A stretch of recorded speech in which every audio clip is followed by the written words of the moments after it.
अर्शदीप को बार बार डेथ में 2 ओवर डलवा कर पंजाब 2025 के फाइनल वाली गलतियां दोहरा रही है, जिसको लेकर अभी तक उनके पास न कोई एक्सप्लेनेशन है और ना ही कोई बैकअप प्लान है। इसलिए एक साल में 50 से ज्यादा मैच खेल चुके हैं अर्शदीप अपनी स्ट्रेंथ को एग्जीक्यूट नहीं कर पा रहे हैं और पंजाब उनको जबरदस्ती धकेले जा रही है। क्या है वो 3 चीजें जो पंजाब की इस गेंदबाजी और फील्डिंग को ठीक कर सकती हैं और जो ठीक करनी ही होंगी प्लेऑफ से पहले, क्योंकि उनकी क्लूलेस गेंदबाजी और मिस कैलकुलेटेड बॉलिंग पेयर पहले आरआर और फिर जीटी के खिलाफ एक्सपोज हो चुका है, जिनको अभी तक उनकी बैटिंग बचाते हुए नजर आ रही थी।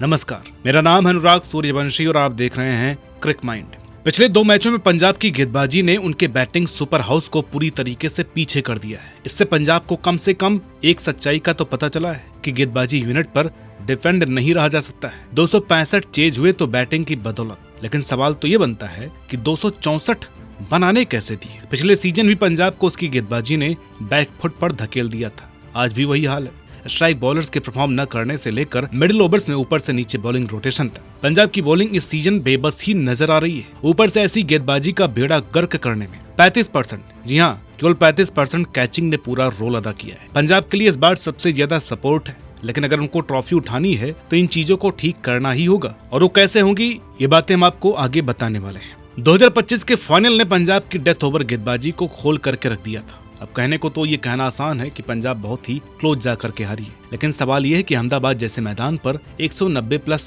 बन कैसे गए आरसीबी से। और 2026 में फिर से वही कहानी चल रही। शुरू के 7 मैचों में 5 बार 200 प्लस रन लौटाना साफ बताता है कि पंजाब के पास अब भी वो जिगरा नहीं है जो आखिरी ओवर्स में गेम को काबू में रख सके। आरआर के खिलाफ मल्लनपुर में 223 का टारगेट था। पॉन्टिंग ने चिल्ला कर कहा था कि स्लो यॉर्कर डालो, पर भाई जब प्रेशर बनता है तो प्लानिंग भी फिर धरी की धरी रह जाती है। 14 ओवर्स में राजस्थान 151 पर थी, लेकिन अगले 5 ओवरों में पंजाब ने 70 रन दे दिए। और ऐसा भी नहीं था कि ये रन पार्ट टाइमर बॉलर्स ने दिए थे, बल्कि 18वें ओवर में 17 रन दिए थे अर्शदीप सिंह ने और अगले में 16 रन दिए थे लोकी फर्गुसन ने। और ये दोनों स्ट्राइकर बॉलर्स हैं पंजाब के। अब जरा इनको देखो और आरसीबी से भुवी और हेजलवुड को देखो, फर्क पता चल जाएगा कि कौन कितना आगे है। यार पंजाब बल्लेबाजी में कितनी भी मेहनत कर ले, उनकी डेथ ओवर की गेंदबाजी जब तक ठीक नहीं होगी तब तक वो आरसीबी से आगे तो नहीं जा सकते। विकेट लेने के चक्कर में 10 से 12 रन पर ओवर के रेट से कुटाई खाने से अच्छा है कि विकेट ही ना लो, लेकिन एटलीस्ट रन तो रोको। ना यहाँ पर विकेट लिए जा रहे हैं और ना ही रन रोके जा रहे हैं। अब दूसरी बॉलिंग कमजोरी है कि इनके स्ट्राइक बॉलर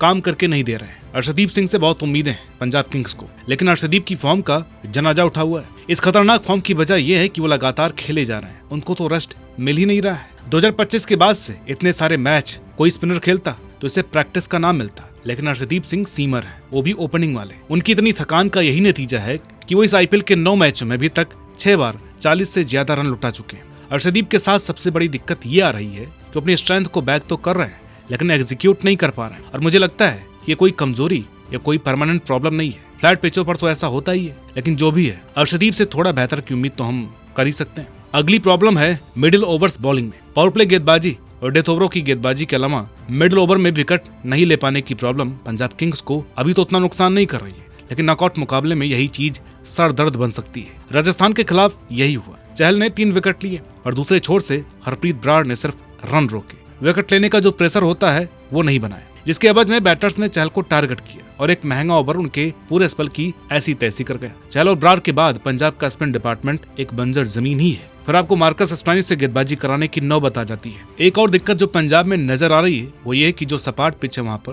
तो उनकी बल्लेबाजी अपना कमाल दिखा रही है, और वो जरूरी भी है क्योंकि आपकी गेंदबाजी कुछ खास तो नहीं कर रही वहाँ पर। लेकिन असली टर्निंग पॉइंट तो परसों ही आया जब ये टीम अहमदाबाद में गुजरात के सामने आई। स्लो पिच पर जहाँ बॉलिंग को मदद थी वहाँ पंजाब बैटिंग ऑर्डर ताश के पत्तों की तरह बिखर गया। यहीं पर पंजाब की असली कमजोरी भी दिखी, क्योंकि पंजाब की गेंदबाजी को जो मदद मिलनी चाहिए थी या जो मदद मिल रही थी अहमदाबाद की पिच से, वो या तो उसका फायदा नहीं उठा पाए या एक लो टोटल डिफेंड करने के प्रेशर में थोड़ा सा नर्वस हो गए। अब ऐसा लग रहा है कि पंजाब की बॉलिंग स्ट्रेटजी एक ही लाठी से सबको हाँकने जैसी है। हाईवे पर तो वो डिफेंसिव होकर के रन बचा लेते हैं, और जब पिच से मदद मिलती है तो उन्हें विकेट लेना ही नहीं आता। जब कोच पॉन्टिंग ने भी माना है कि हर वेन्यू के हिसाब से लेंथ बदलनी पड़ती है, पर पंजाब के बॉलर्स को ये चीज समझ में नहीं आ रही। अपने ही घर में उनकी इकॉनमी 11 से ऊपर की है, दिल्ली में 12 से ऊपर की, और ये ऐसे ही चलता रहा ना तो अच्छी पिच पर सामने वाली टीम अपना काम करके चली जाएगी और अर्शदीप मार्को की जोड़ी एक सही लेंथ ही ढूंढती रह जाएगी।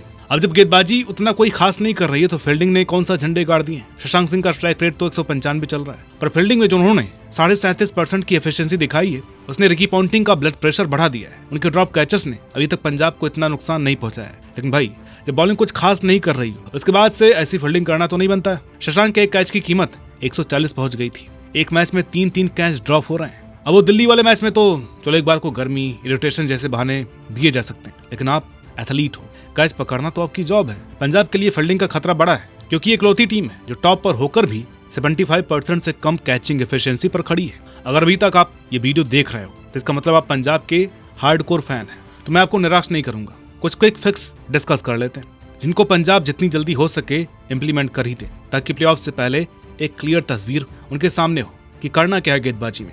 तो पहले तो हर्षदीप पर सारा बोझ डालना बंद कीजिए। जब एक तरफ से लॉकी फर्ग्यूसन की 150 प्लस की रफ्तार होगी और दूसरी तरफ से वैशाख की नकल बॉल और वेरिएशंस, तो बैटर कभी सेट नहीं हो पाएगा। 3 ओवर में 6 अलग तरह की गेंदें, यही T20 का फ्यूचर है। यानी हर्ष पाजी को 1 ओवर दे दो डेथ में, बाकी अब वैशाख और फर्ग्यूसन या फिर मार्को से पूरा करवाओ।